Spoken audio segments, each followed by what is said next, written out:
So when you get your list, it's going to look something like this.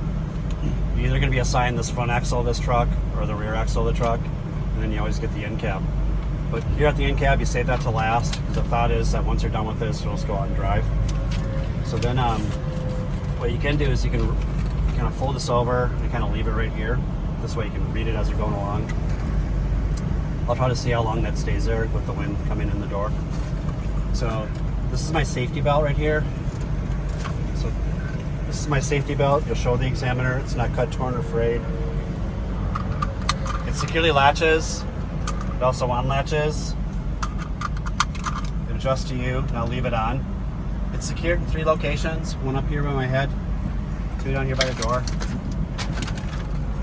and 3 on my right. No missing nuts or bolts. All securely mounted. Now my emergency equipment. These are my spare fuses right here. Inside this plastic box here is this red box. There are 3 reflective triangles. They're not broken or cracked at all. None are missing, and they're all the proper color, which is orange or amber. This is my fire extinguisher right here. Sometimes that fire extinguisher might be up here, but in this case it's right here. So my fire extinguisher is secured to the floor. It's not cracked or leaking. It's fully charged. The safety pin's in place, and it's proper for my load. Safe start. To do a safe start here, you leave this alone. Don't even do anything with this. You'll say that your parking brake's engaged. You go click. It's actually 2 clicks. So 1, 2. All the warning lights will come on. And let's say your truck is in neutral. I can start this truck. There we go. Now I'm started. And then, so now we're going to do the temperature gauge.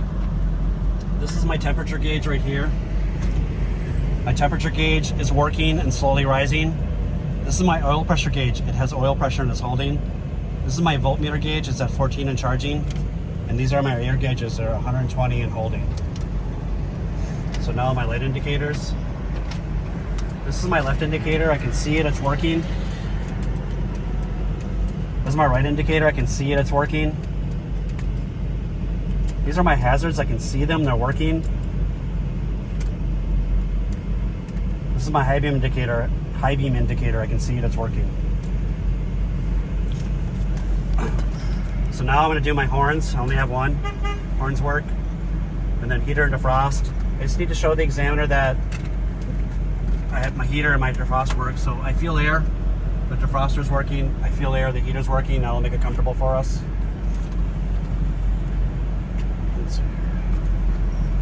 All right, so now I'm going to do the windshield and mirrors. This is my windshield right here. My windshield is clean, clear, not cracked. No illegal stickers, nothing obstructing my view. My mirrors are clean, clear, not cracked. There's nothing obstructing my view, and they're adjusted to me. So now I'm going to do my wipers and washers. My wipers are fully functional. The wiper blades are not loose, torn, cracked, or missing. They're securely mounted. The washer fluid is fully charged. It's being evenly applied, and it's not leaving streaks. So now I'm going to do the parking brake. I explained to the examiner that I need to test the parking brake to see that it holds. To do that, I'm going to put it into drive and just tap the gas pedal. Parking brake holds. Now I'll put it back in neutral. Now I'm going to do the service brake or the brake pedal right here. To do that, I'm going to put it in drive, release the parking brake. Please note, do not touch this trailer brake at all. You don't need to. You don't have a trailer. So now I'm just going to pull forward here a little bit.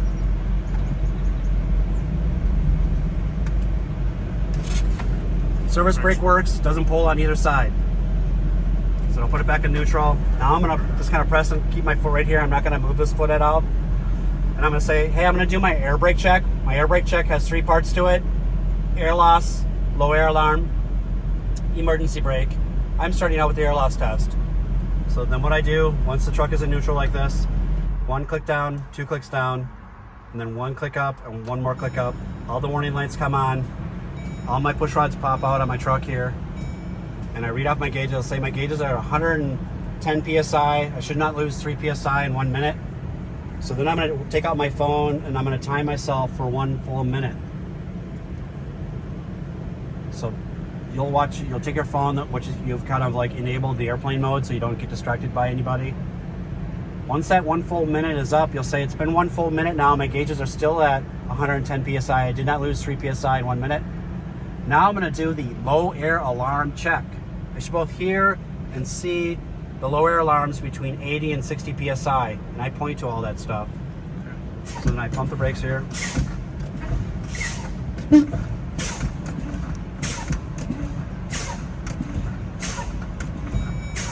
I both hear and see the low air alarm. Next up, I'm going to do my emergency brake check. My parking brake or the emergency brake will engage between 40 and 20 psi.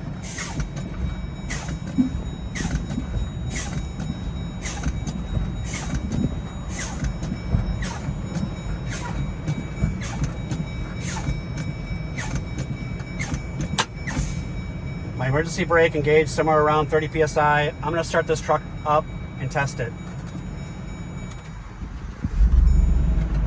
I drive.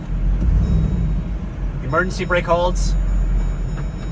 Now I'm going to resupply my tanks back up to a safe level. Both these needles should be above 90 psi. So I'll rev up the motor to about 2,000 RPMs right here.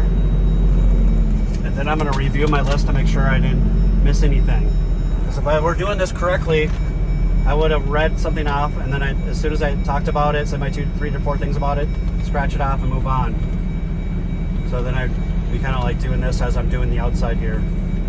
But let's say I did all that, and I realized that I might have missed something, like say, like, you know, like when I did the front of the vehicle and I missed the spring mounts. I might circle the spring mounts, like right here, and said, oh, you know what? I forgot these spring mounts. I'm going to resupply my tanks back up to a safe level. And when I got a minute, I'm going to go out and address them.